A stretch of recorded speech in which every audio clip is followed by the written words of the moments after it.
There is a person you would call at 3 in the morning. Not your mother, not the one you share a bed with, someone else. A person who is not bound to you by blood or by desire, who owes you nothing, who could walk away tomorrow and no law would stop them. And yet you know, without checking, that they would answer. You know the sound of their voice going instantly serious. You know they would get in the car. Think about that person for a second. Hold their face in your mind, because everything I am about to tell you is really about them, about why they exist at all, about why a soft, slow, breakable animal like you was ever built to need a stranger this much.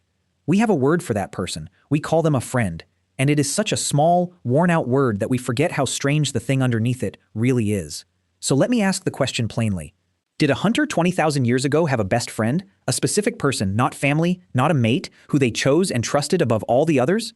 Short answer, almost certainly yes. Friendship is not a modern luxury. It may be one of the oldest and most essential survival technologies our species ever evolved.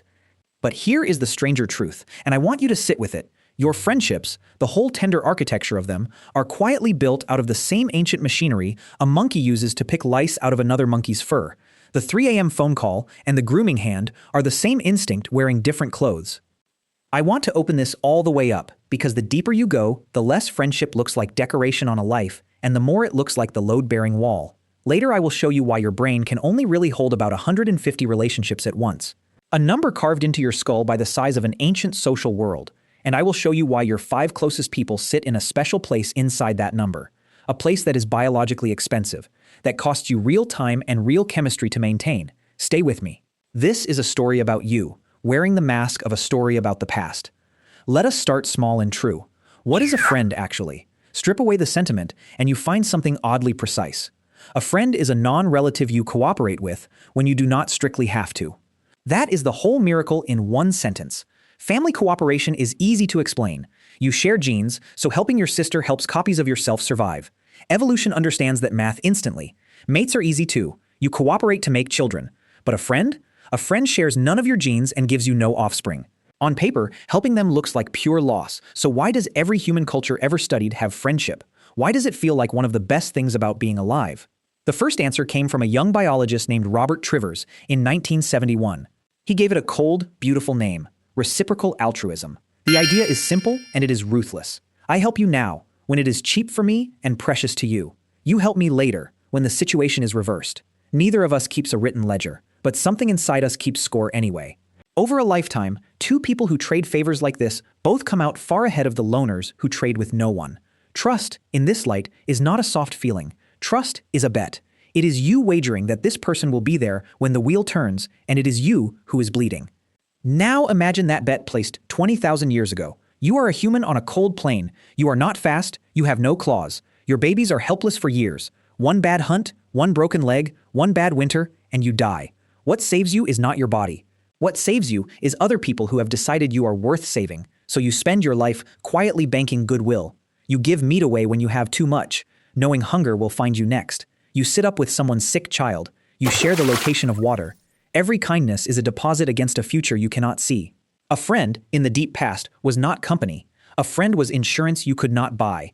A friend was the difference between a broken ankle being an inconvenience and a broken ankle being a death sentence. And here is the first thing that should stop you cold. This logic is older than us. Much older. We did not invent friendship. We inherited it. Look at our closest relatives, and you see the same bet being placed. In fur, without words. Watch a troop of baboons on the savannah. For a long time, researchers assumed the only bonds that mattered there were about rank and mating. Then a scientist named Joan Silk looked closer at the females and found something that reads almost like heartbreak and almost like hope. Female baboons form friendships. Real, specific, lasting bonds with particular other females. They sit together, they groom each other, they stay near. And Silk found that the females with the strongest social bonds lived longer. Their infants were more likely to survive. Let that land. Having a friend, for a baboon, measurably increased the odds that her baby lived. Friendship was not a feeling she indulged. It was survival passed down through her children. Go to the chimpanzees and you see the male version. Coalitions. 2 or 3 males who back each other, who share meat with each other, who groom each other for hours, and then stand together when a rival challenges them.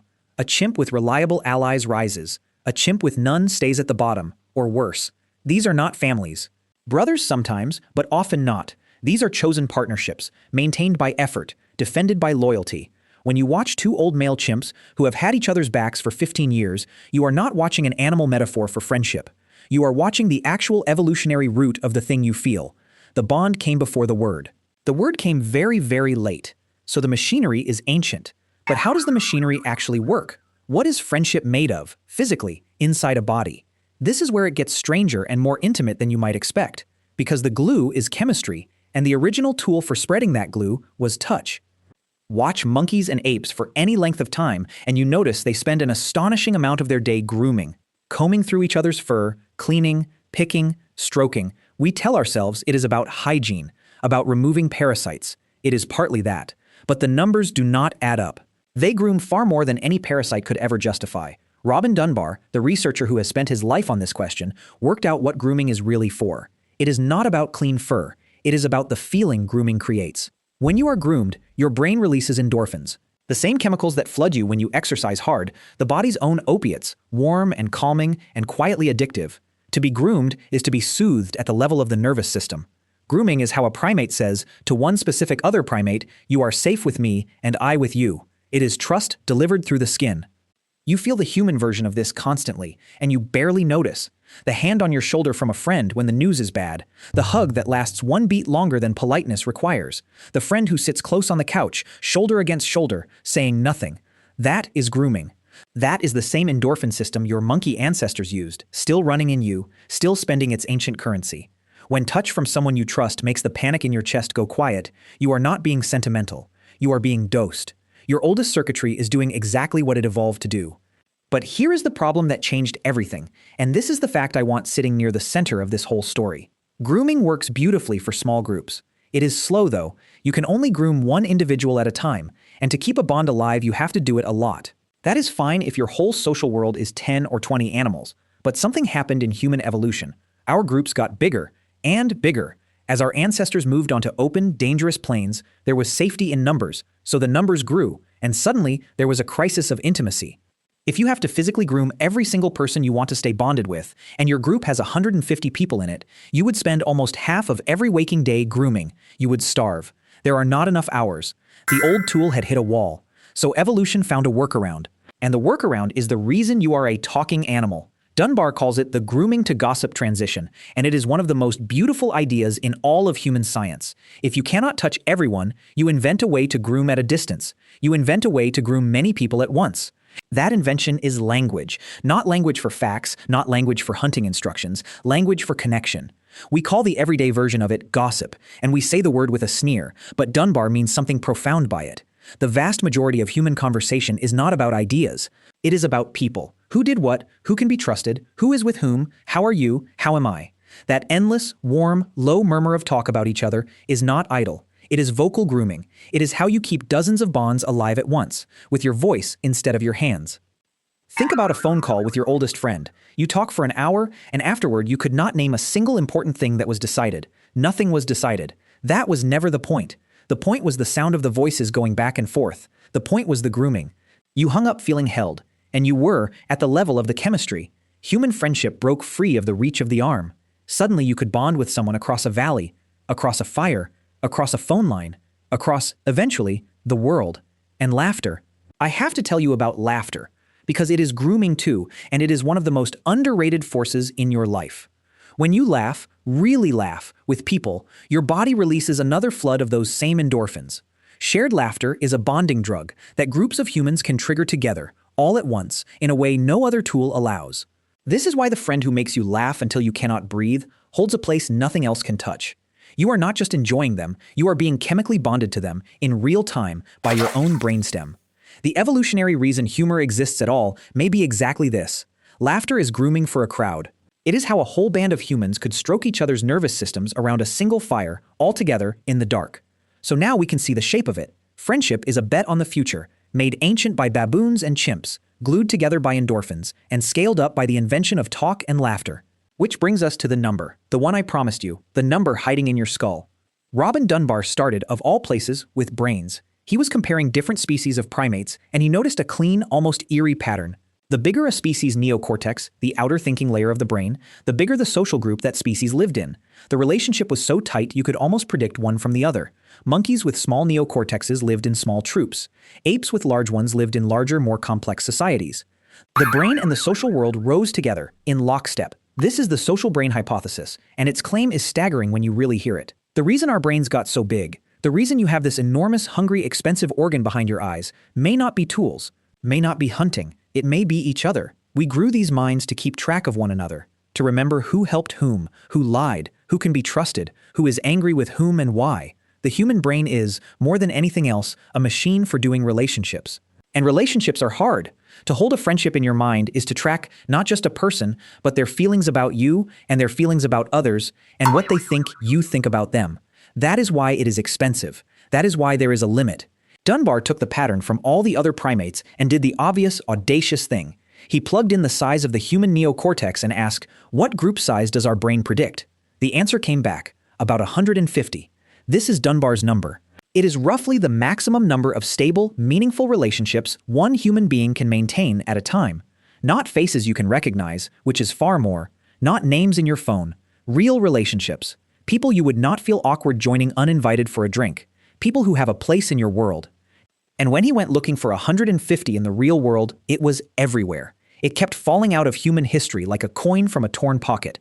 The typical size of hunter-gatherer bands and the clans they nested into. Around 150. The size of the earliest Neolithic farming villages. About 150. The basic fighting unit of armies, from the Romans to the modern day, hovering right around that figure. Because commanders learned over centuries that beyond it, men stop being a band of people who know each other and become a crowd of strangers who need paperwork to hold together. The number of people the average person sends holiday cards to, counting every household member, adds up to around 150. It is in your Christmas list. It has always been in your Christmas list. You have been carrying an ice age around in your address book your whole life, and you never noticed. But the number is not a flat crowd. This is the part that I find almost unbearably beautiful, and it is the most personal thing the science has to say to you. Your 150 is not a circle. It is a series of rings, and they fit inside each other like the layers of an onion, and each ring has a size that shows up again and again across cultures. At the very outside, the 150, the whole tribe of your life, the people who matter but at a distance. Inside that, a ring of about 50, good friends, people you would invite to a big party. Inside that, a tighter ring of around 15. The people you would turn to for real sympathy in a real crisis. And inside that, at the very center, the smallest ring of all, about 5. Your inner core, your closest people, the 3 in the morning ring. That number 5 is not random. It is the most demanding, most expensive ring you have. Because those bonds require the most grooming, the most time, the most talk, the most touch, the most of that costly endorphin currency to keep them warm. There is only so much of you to go around, and the innermost 5 soak up an enormous share of it. This is why you cannot have 20 best friends. It is not a failure of your character. It is a fact of your architecture. The circle is small because keeping it alive is costly, and it has always been costly, and there was never enough of any human to spend on more than a handful. When you feel that you can only truly, deeply hold a few people at the very center of your heart, you are feeling the exact shape of a limit that evolution built. The 5 is sacred because the 5 is rationed. Now, hold that structure in your mind, and let me take you somewhere it gets very real. Because if this is all true, if these bonds are survival machinery, then 2 things should follow. Losing them should hurt in a way that is out of all proportion to a mere social inconvenience. And the ache should be old, an alarm, not a weakness. Let us test that. Let us talk about what happens to a human being who is alone. The evidence here is not gentle, and I am not going to soften it, because you deserve to know how seriously your body takes this. Chronic loneliness, sustained social isolation, is not just a bad mood. It is a physical event. It raises the stress hormones circulating in your blood. It inflames your body, it disrupts your sleep, and wears on your heart. When researchers began to measure the actual mortality risk of prolonged isolation, the numbers frightened them because loneliness turned out to sit in the same brutal league as the physical risk factors we take deadly seriously. The lack of close social bonds can be as dangerous to a human body as smoking. Read that again. Your body treats the absence of friends the way it treats a poison. It is trying to tell you something with everything it has. It is screaming, in the only language a body knows, that for your kind of animal, being alone is not sad. It is dangerous. Why would evolution build a creature that can be harmed by loneliness itself? Because that pain is a feature. It is doing its job. For almost the entire span of human existence, to be cut off from your allies was to be a dead animal walking. The person with no one to share meat, no one to watch their back, no one to sit up with them when they were sick, did not last. The plane killed them. So the ones who survived, the ones who became your ancestors, were the ones who found isolation unbearable, who felt a gnawing, motivating pain the moment their bonds frayed. Loneliness hurts so much precisely because the humans who did not mind being alone left no descendants. You are the child of the ones who could not stand it. You carry their alarm. And now you can understand something you have felt and maybe been ashamed of.